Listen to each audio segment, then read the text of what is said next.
Good morning. Good morning. Can you all hear me all the way back? Oh, it's wonderful. Wonderful, wonderful, wonderful.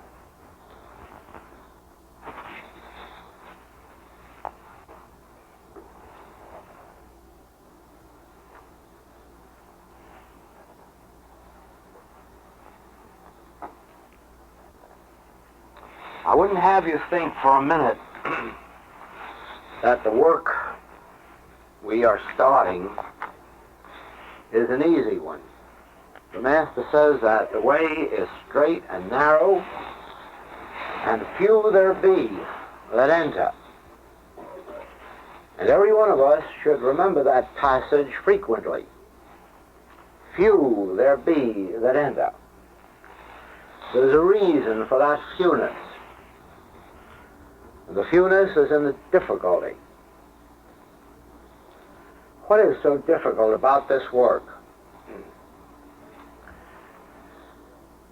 We have learned in the last 2 days that there are no evil powers. There are no evil powers anywhere in heaven or on earth, or in hell beneath the earth.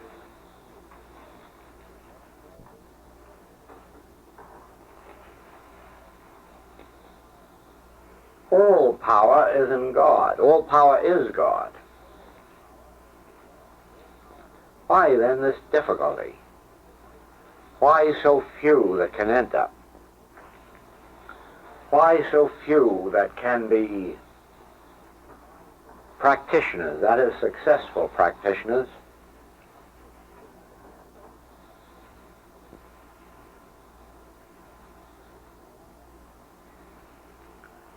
And the reason lies in that one statement that the natural man receiveth not the things of God. Generations upon generations have built up a human consciousness. A consciousness that believes there is power in things and in persons. A consciousness that believes it is something separate and apart from God and therefore can be destroyed. What is the one great fear on earth? The only fear, really? Death. No other. Nobody would be afraid of disease if disease couldn't kill. No one would be afraid of age if age didn't lead to death. No one would ever be afraid of an accident if an accident couldn't kill. No one would ever be afraid of a war. No one would ever be afraid of poverty. The only reason we fear these things is because behind all of them lies death. And why do we fear death?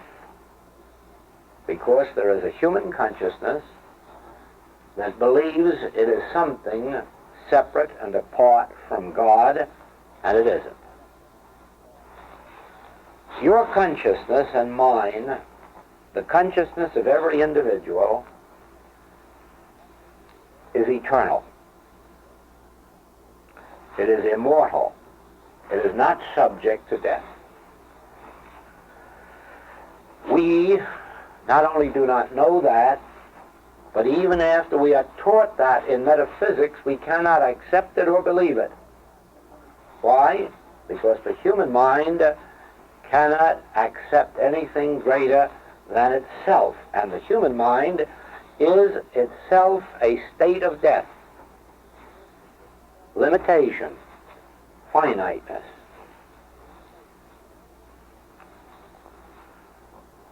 The moment the human mind comes in contact with spiritual truth,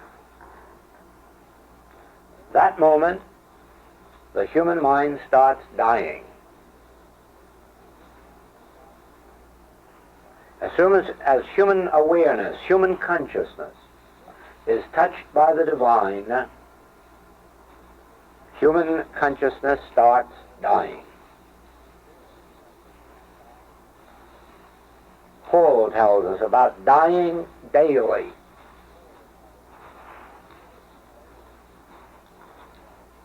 The human selfhood, left to itself, will live out a human span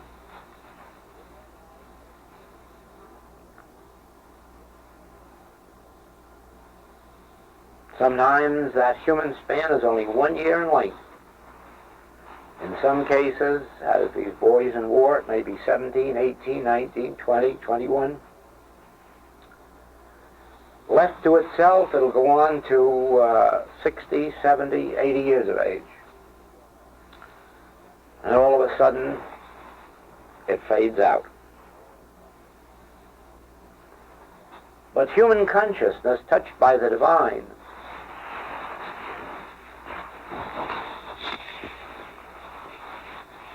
this human consciousness, touched by the divine, begins to die at the moment of its contact with spiritual wisdom.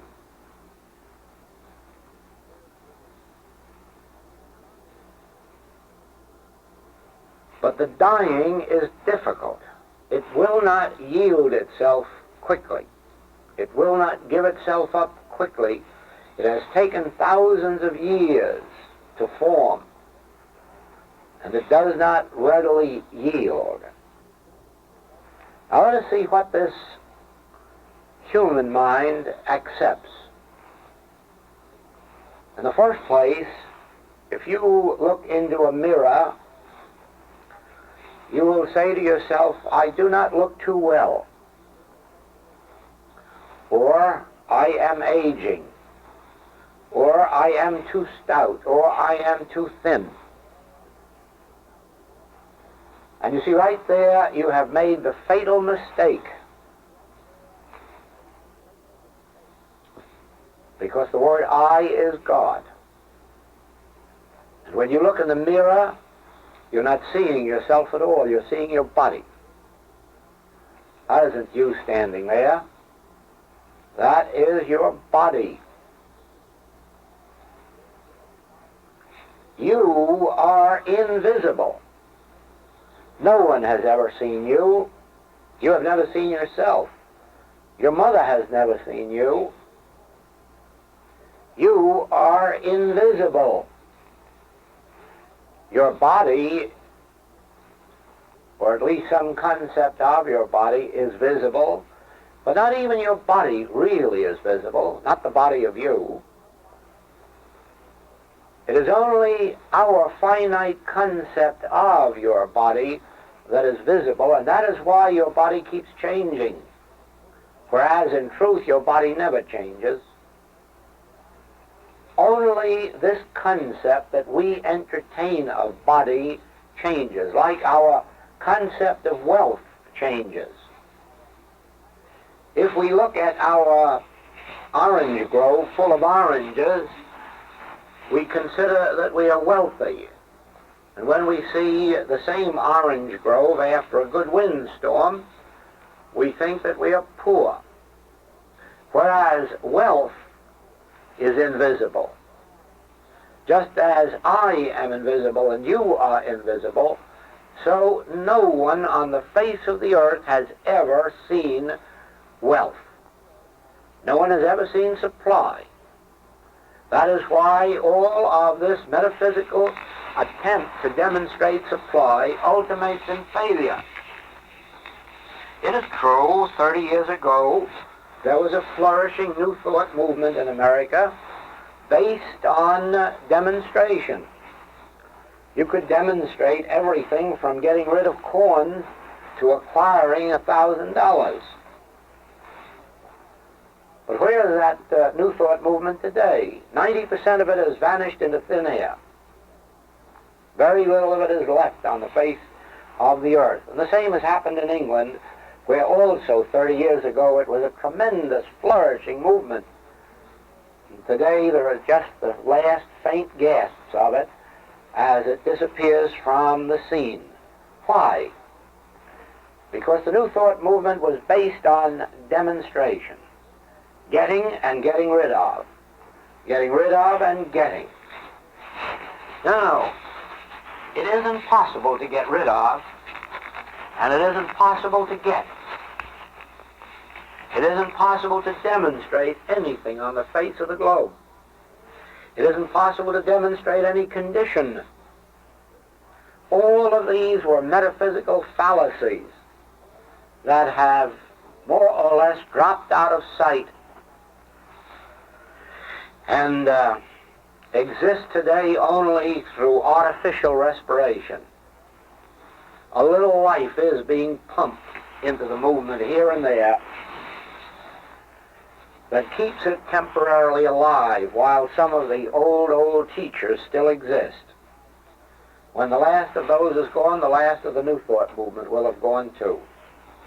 Why? Because its basic premise is erroneous. Now, why is its basic premise erroneous? Because it looks upon you and me as man, as an effect, as something separate from God, and therefore as something which can acquire qualities, activities of God. And so it sets out to help us acquire, get, achieve these things of God. The premise is wrong because the word I is God. Because the word I is being, infinite being, eternal being, immortal being, and I am that being.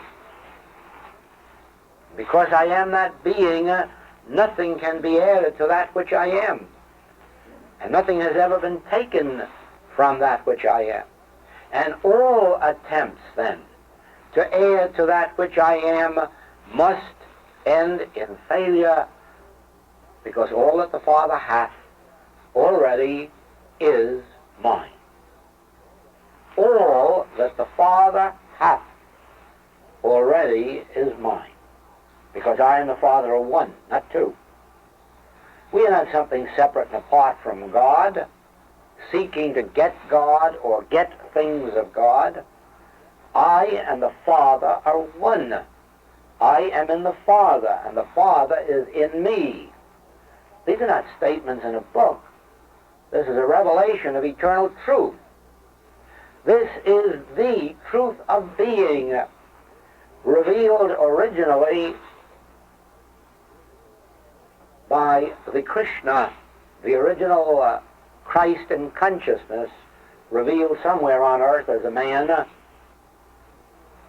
revealed again by the same Christ through the man Christ Jesus, revealed over and over and over again through time, and always lost. Always lost, but always lost in the same way. Because disciples try to grasp this truth with their mind and memorize it and recite it and declare it and state it and affirm it and then go out to teach it long before they have demonstrated it, long before they have acquired the consciousness of it. And of course, because they only have it in their mind, they can only impart it with their mind, and that's no impartation at all. So that the only time in the face of the globe where this truth has been adequately revealed and taught has been when it has come through the consciousness of one who has attained some measure of it. And those who grasped it were able to hold it. But by far the majority went through a course and got a degree and went out and started teaching. Now then, let us for a moment go through one of our exercises.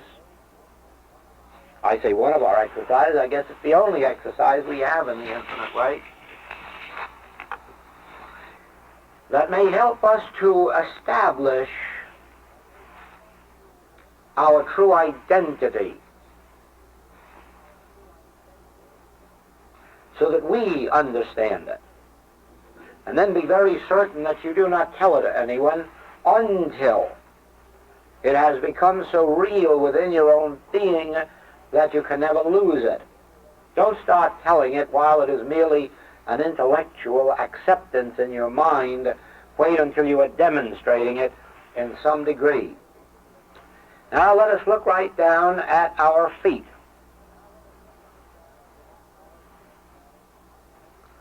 And let us ask ourselves the question,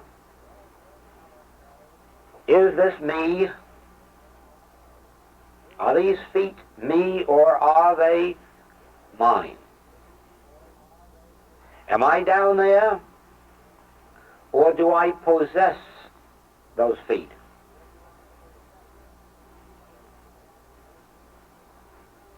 Let us travel right up to the knee. Am I anywhere in there? Or are those legs mine? Are they mine, or are they me? If they are hurt, am I hurt, or are my legs hurt?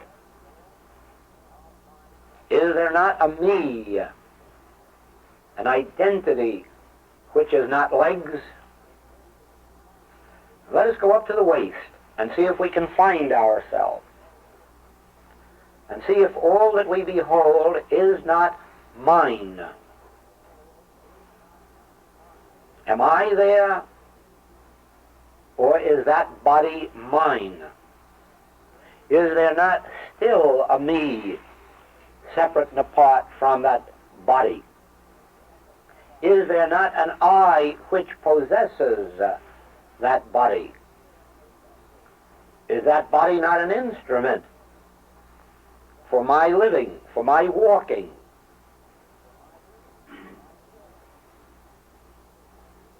Let us go right up to the chest, and the neck, and the head, and see if we find ourselves in there.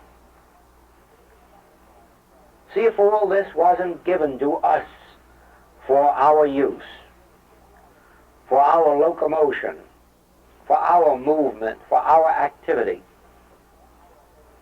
See if all this isn't as much ours as our automobile.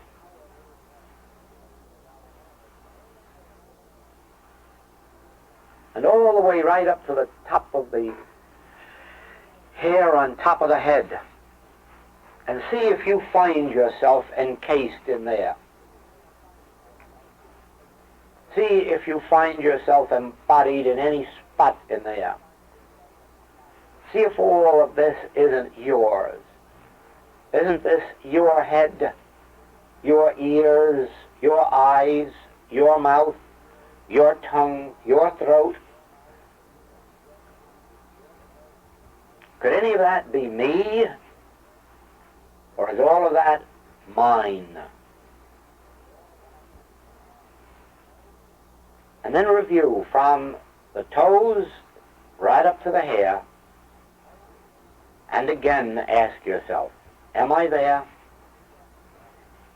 Am I encased in there? Has a surgeon ever operated and found anyone in there?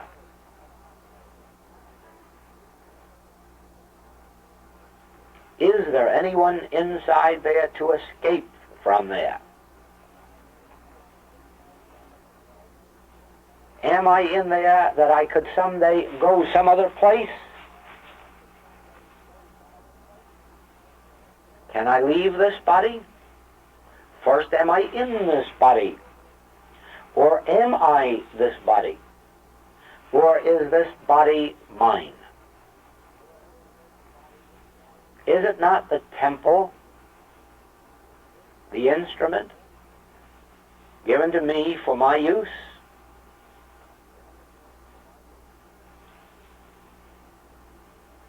Look at my hands. Can they of themselves give or withhold, or must I give or withhold, just using the hands as an instrument in either case? Can my hands be benevolent? Can my hands be stingy, miserly? Have my hands the power to give or the power to withhold? Or is all that power in me? Are not my hands the instruments for my giving or my withholding?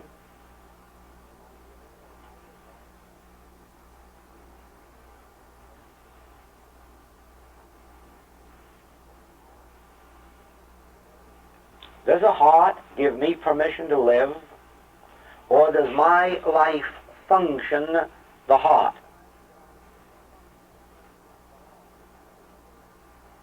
If my hands cannot give and cannot withhold, how then could my heart give life or withhold life? If my hands are not self-acting, how can my heart be self-acting, or liver, or lungs, or kidneys? Is there not something called I, which function through this body? Is there not something called I that walks the street through these legs, or with these legs, or by means of these legs? Is there not something called I that gives through these hands, or perhaps sometimes withholds through these hands? Is there not an I which functions through the instrumentality of this body? Where is this I? What is this I? Who am I? What am I? Now that I have seen this body in its true light,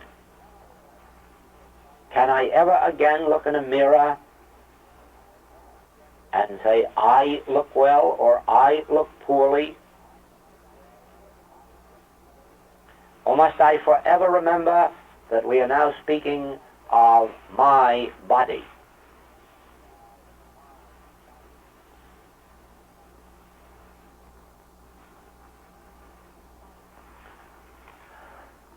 The body is not you. The I that you are now realizing is you. I am I. I am not body. Body is not me.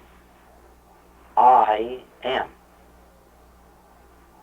Even if you cut off these legs, I still am. Cut off these arms, I still am.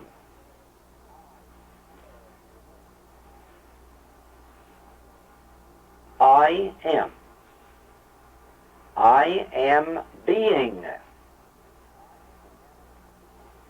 My being is not dependent on body. My body is dependent on my being. The fact that I am being, the fact that I am, gives expression to my body. And the I that I am determines whether my hands shall give or withhold, whether my legs shall walk or be still. The I that I am functions my body. My body has no will of its own, no intelligence of its own, no action of its own. My body responds to me. My body responds to the I that I am.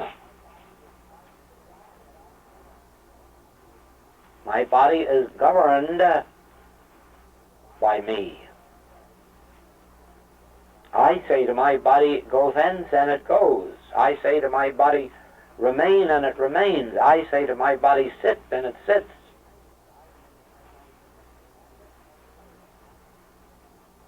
I am a law unto my body.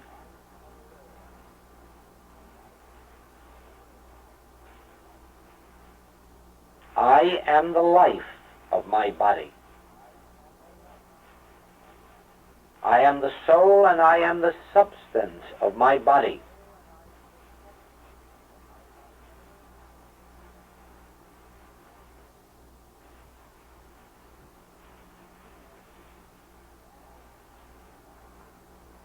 The I that I am is me. The I that I am is the only me there is.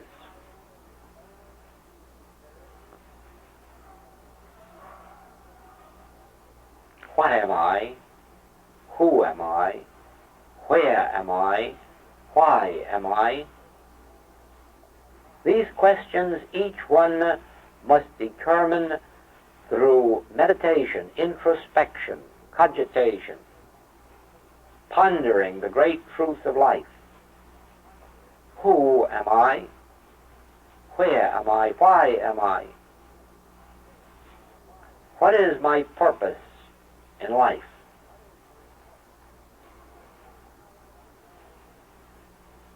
Now that I know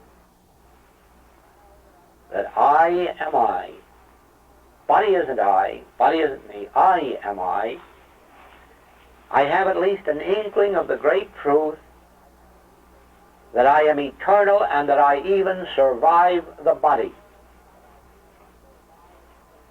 The body cannot destroy me, but rightly understood, I can preserve the body, and even if some human belief were to destroy this body, I could raise it up again in 3 days, because I am the governing agency of this body. I am the life of this body. I am the substance and I am the creator of this body.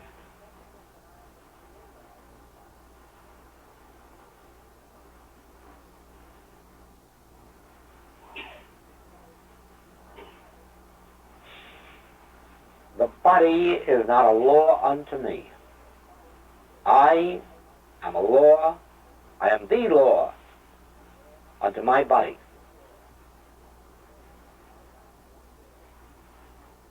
I am the activity of my body. It moves according to my decree.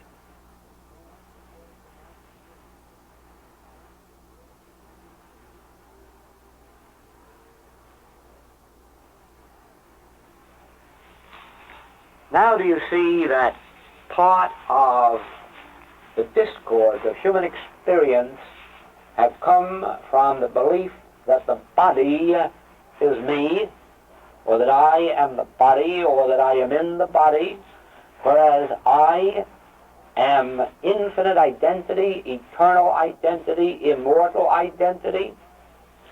As you close your eyes in meditation and just realize the word I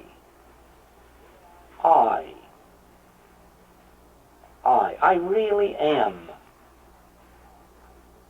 I am being. I am being. Very, very soon you will begin to perceive the nature of the I that I am, and then you will see why Moses was shocked out of his skin when he realized, I am that I am. Everyone knew in those days, that is, the great scholars knew, that I am as God. Now Moses receives the great revelation, but I am that I am.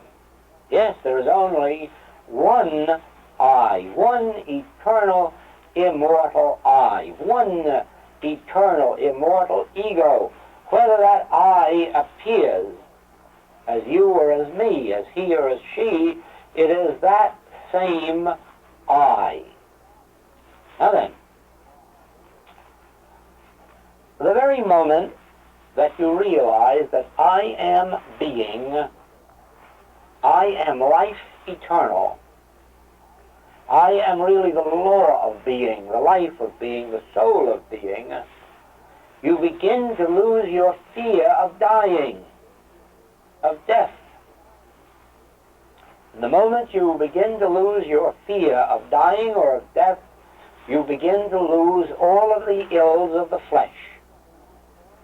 Because all of the ills of the flesh are based on that original fear, on that major fear. I am being, and therefore I am eternal being. I am forever being. Nothing can ever stop the being that I am, because I exist independently of what the world calls matter, confinement, embodiment. I am.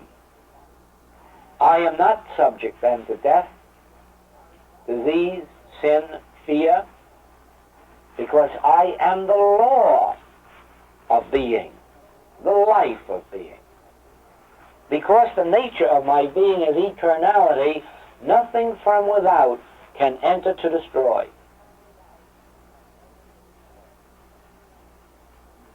Now, there is no other teaching at the present time that stands exclusively and completely on the revelation of I as your being. And it is for this reason that whatever your background, somewhere along about this time, you have got to begin to outgrow it. Because now you must begin to see that you are not idea, you are not reflection, you are not manifestation, you are not effect, you are not image, you are not reflection, you are I. And all you have to do is say the word within yourself, I. And you'll know that you really are I. Anyone will try to tell you that you aren't I, you would be very quick to assert yourself. Of course you are I. And of course you would acknowledge I am. Never would you say I am dead. Never would you say I am unconscious. No, the only thing that you could truthfully say, and you would defend this to the death, yes, that I can see, I am. I exist. I am. I am being. I am not extinct. I am being. I am life. And so, the very moment that you realize I is my true identity, then you begin to have dominion over everything that's on earth, or in the air, or in the water beneath the earth. Now you begin to have your God-given dominion, because now you know I am. I eternally am. I immortally am. I is my true being. I is my true identity. I cannot get, I cannot acquire, I cannot achieve, I cannot grow. I cannot even grow in understanding. I can merely become aware of that which I am. Son, thou art ever with me, and all that I have is thine.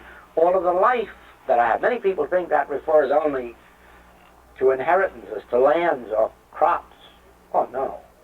Son, thou art ever with me, and all that I have is thine. All of my divine life is your divine life. All of my divine soul is your divine soul. All of the spirit, all of the soul that I am, thou art. All that I am, thou art. All that I have is thine. Not after you pray, not after you give a treatment or get a treatment, not after you reform. As a matter of fact, if you wait to reform, it'll be too late. It is now that I already am, and the reformation, if any is needed, comes about through the recognition that all that God is, I am. The place whereon I stand is holy ground. Why? Because I and the Father are one. And I am ever with the Father, and the Father is ever with me, so both of us are right here. And all that God is, I am, and all the Father hath is mine. That is why the psalmist said, if I make my bed in hell, thou art there, or, yea, though I walk through the valley of the shadow of death, thou art there. You see, it was only a shadow of death. It wasn't death, you know, it was a shadow. A shadow that looked like death, that appeared like death, but strangely enough, everyone who goes through the experience stands there watching themselves go through it. Because you never can get away from I, and I can't die. I can merely watch itself pass from infancy to youth, and from youth to maturity, and maturity to middle age, and middle age to old age, if you permit it. But I will always be there observing it. Why should you think that I won't be there at 90 as well as 80, or 120 as well as 70?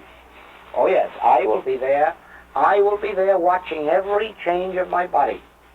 I will be there watching every change of address. I will be there watching every change of expression. I will never leave me nor forsake me. I can't leave me or forsake me because I is me. Is there any God before me, says Isaiah? No, I know not any.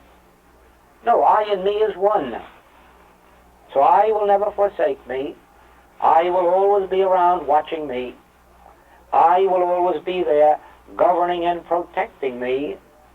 I will always be there acting as me, because I am is me. Now, gain that true idea of yourself, and you will see why in much of the religious literature of the world the word self is spelt with a capital S. There is but one selfhood. There is but one I. There is but one ego.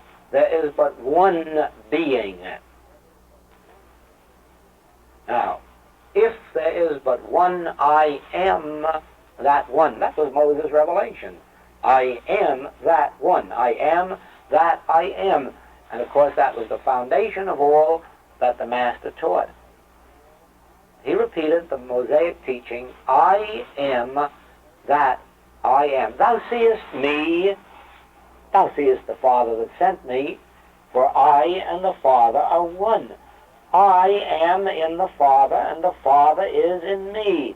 I am in you, and you are in me, and we are in God, because God is our true identity. God is our true being. God is our selfhood. When you commence to realize that, there will be no fear of tomorrows. There will be no fear of bombs. There will be no fear of calendars. There will be no fear of disease, because I already am that I am. It is not to be achieved, it is to be realized. It is not to be attained, it is to be realized. I already am. All that God is, I already am. All that the Father hath is already mine. And so spiritual wisdom is not turning to God for anything. Is it not clear that the world has been turning to God for something for thousands of years and hasn't gotten it yet? Because there is no such God, nor is there anything to get. There is only the realization, oh, I already am. Don't turn to God. Too many people have been trying it for too many generations. Realize what the truth of being is. I already am. All that I have been seeking, I am. All that I have been going to truth for, I already am. And all the truth can do for me is to reveal that I already am. And so you see, when you turn to God, you set up a sense of separation that prevents the demonstration. When the real turning to God is a turning to the truth. And the truth is, I and the Father are one. Now, once you realize that great truth, and in your meditation, with your eyes closed as a rule, you perceive the nature of I, you will come upon the next great mystery. This I that I am has form. This I that I am has permanent form, eternal form, harmonious form. It is not such a form as I can see with my eyes. Nevertheless, it is a form. It is a body. And the moment you perceive that, you begin to understand the great message of John. Your body is the temple of the living God, and it is a temple not made with hands, not mortally conceived. Your body is eternal in the heavens, that is, eternal in time and space, eternal in life, eternal in spirit and in soul and in substance. I already am, and I am embodied. The I that I am appears as form, not the form that I behold with my eyesight, but the form that I am aware of in meditation. Isn't it somewhere written, a form divinely fair? A form divinely fair. That is the form of our being. That is why it is possible at some moments of illumination to behold God, because even God has form, but not finite form, not physical form, but a form divinely fair, a form of spirit, a form of soul, a form of activity, a form of grace and of beauty. And so have we, because I is that God, and I is made manifest as form, an eternal and an immortal form, a perfect and an harmonious form. And that is the I that I am.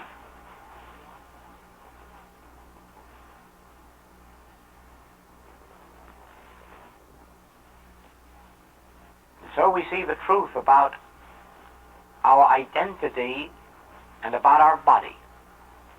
Now we know my body is the temple of the living God.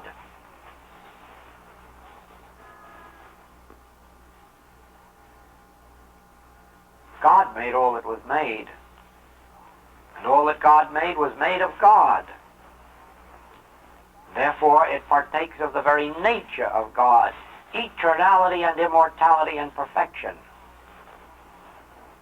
God made my body in its own image and likeness, in my own image and likeness. God made this form,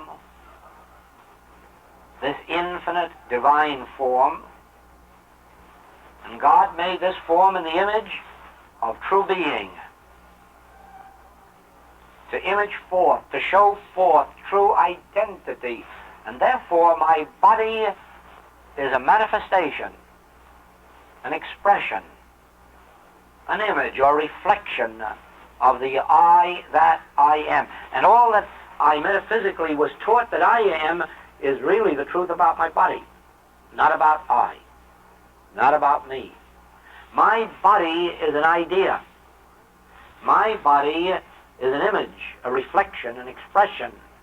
My body shows forth all that I am, because my body is the I am formed spiritually, eternally, and immortally. I am true identity. I am eternal identity. I am God being.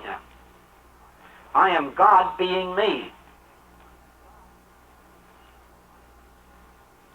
And my body is the temple, the instrument of my activity and of my living.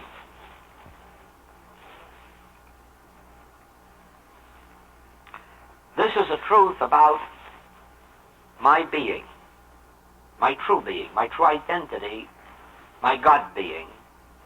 And this is the truth about my body. And this thought which is coming through me, this idea, this expression, this is the Holy Ghost, the Christ. This is the communion between God, my true identity, and my body. This is the inner communion with God. This is my inner communion, or Holy Ghost, with God. I really am. All that God is, I am. And my body shows forth this infinite harmony and perfection of that which I am. And it eternally shows forth that which I immortally and eternally am. And this truth which I am declaring is my communion, is my inner at-one-ment, is my inner recognition of attunement. And so we have God and body, and then we have Christ, the revelator of the truth about God and body. Christ the revelator, Christ the attunement or at-one-ment, Christ the communion, that which reveals the oneness of I, my true being, my true identity, and my eternal form. Christ is the revelator. Christ is the comforter. This is the great comforter. This communion, this secret of my true identity and of my immortal being and body, this is the true comforter. This has come to be with us forever. Forever means not until death do us part. This comforter has come to be with us forever, and there is no other comforter. There is no other truth that can remain with us forever, because there is no other truth that will give us life everlasting. There is no other truth that will let us live forever, except the truth that I am the truth. Except the truth that I am divine being. Except the truth that I am immortal and eternal now. Only that truth can be a comforter forever, for only that truth can reveal the foreverness of our life.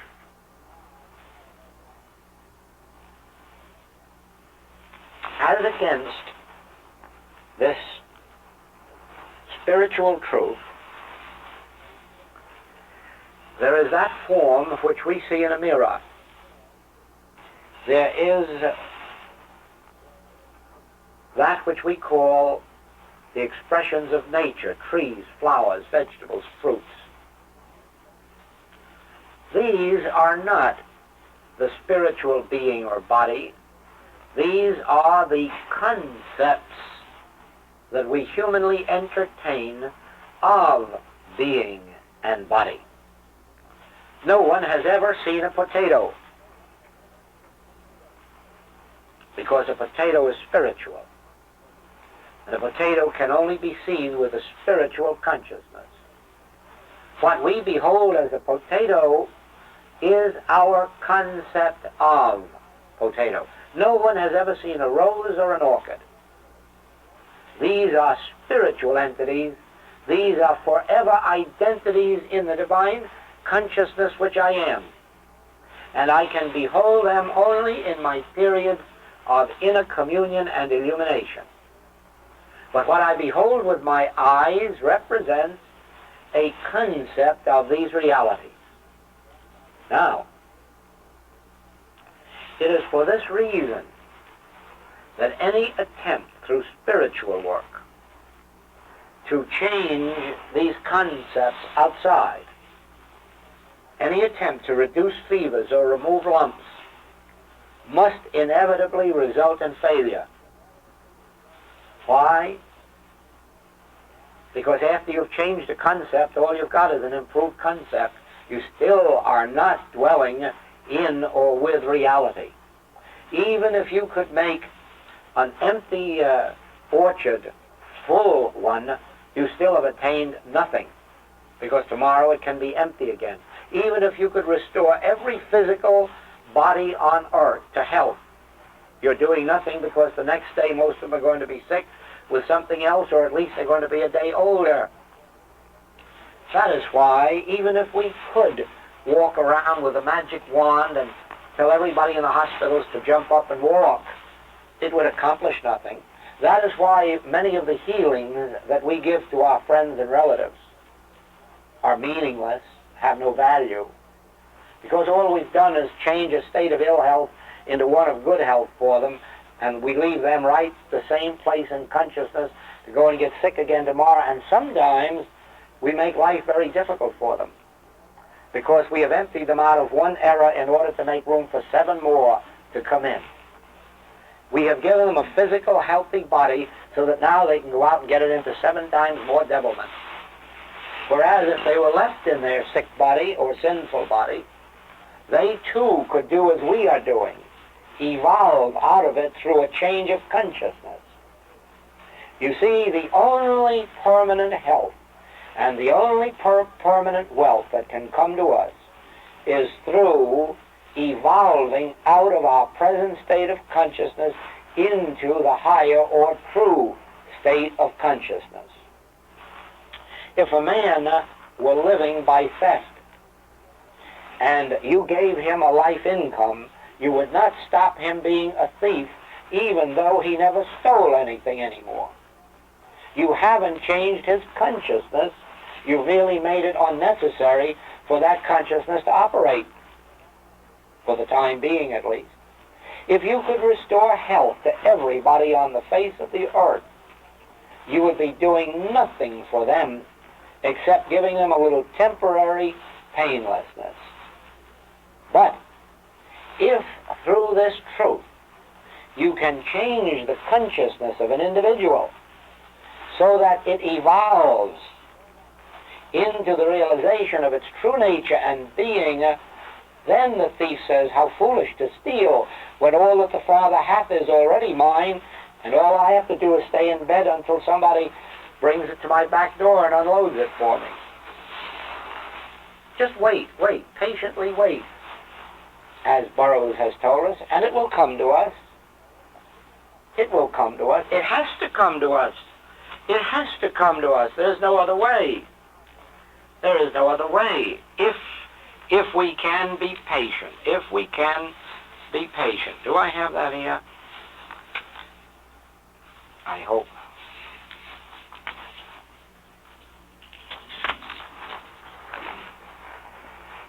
This is John Burroughs. Many of you are familiar with it. Serene, I fold my hands and wait, nor care for wind, nor tide, nor sea. I rave no more against time nor fate, for lo, my own shall come to me. I stay my hands, I make delays, for what avails this eager pace? I stand amid the eternal ways, and what is mine shall know my face.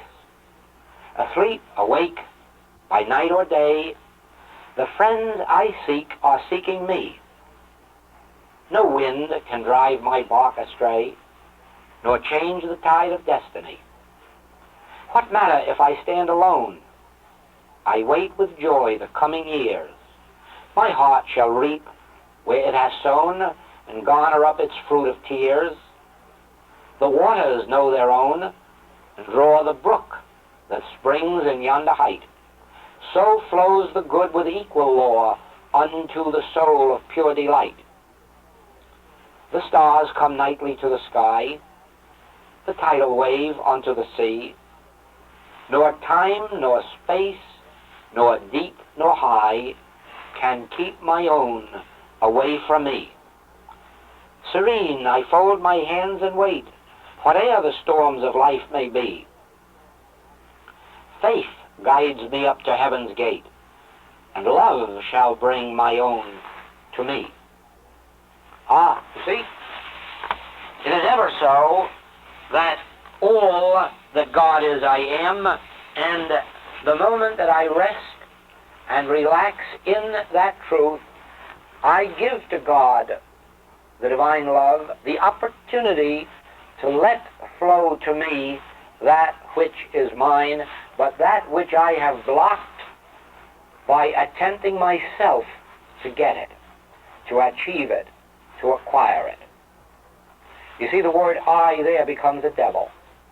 The I that seeks, the I that tries, the I that strives, the I that is a go-getter, the I that is a planner and a schemer, that I interferes with the I that I am, bringing me my own.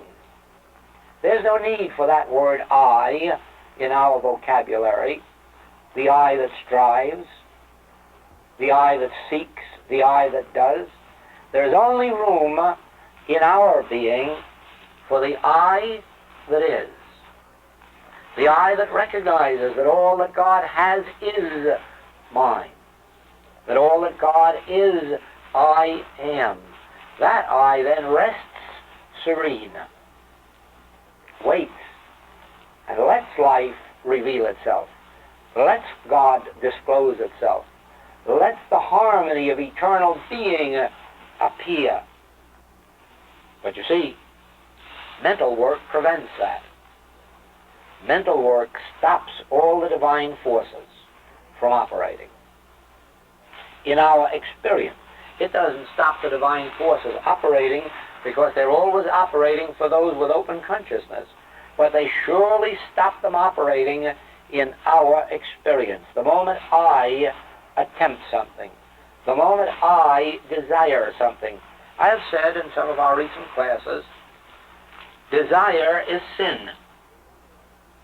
Many of you wonder why I say that, when Mrs. Eddy has said that desire is prayer. Well, of course, Mrs. Eddy was right, because when Mrs. Eddy said desire is prayer, she assumed that you knew that she meant desire for God is prayer.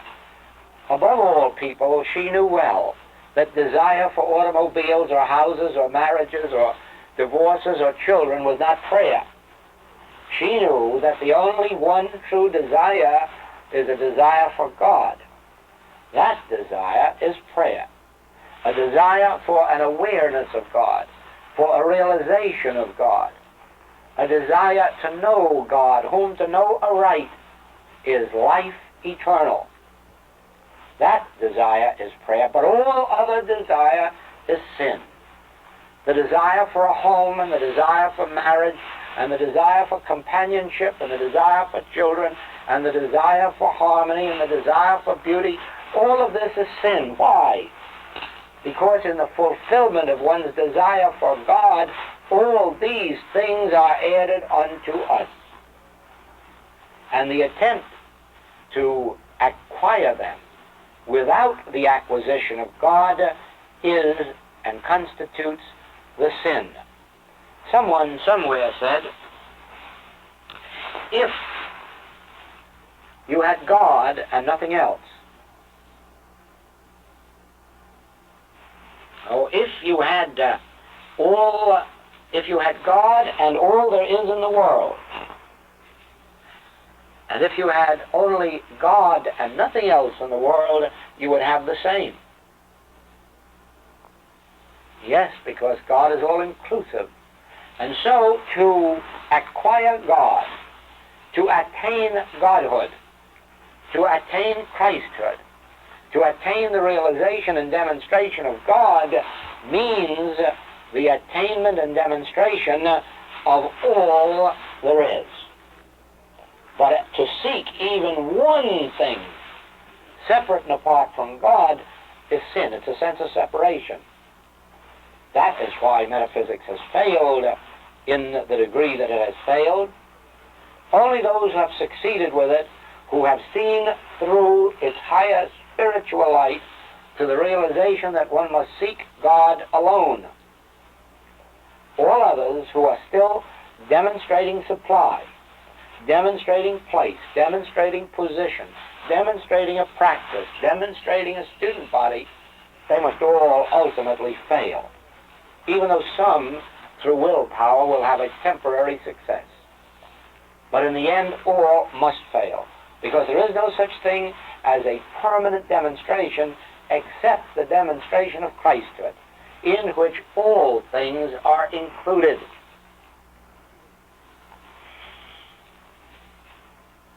Now, let us remember this, because of our various metaphysical backgrounds.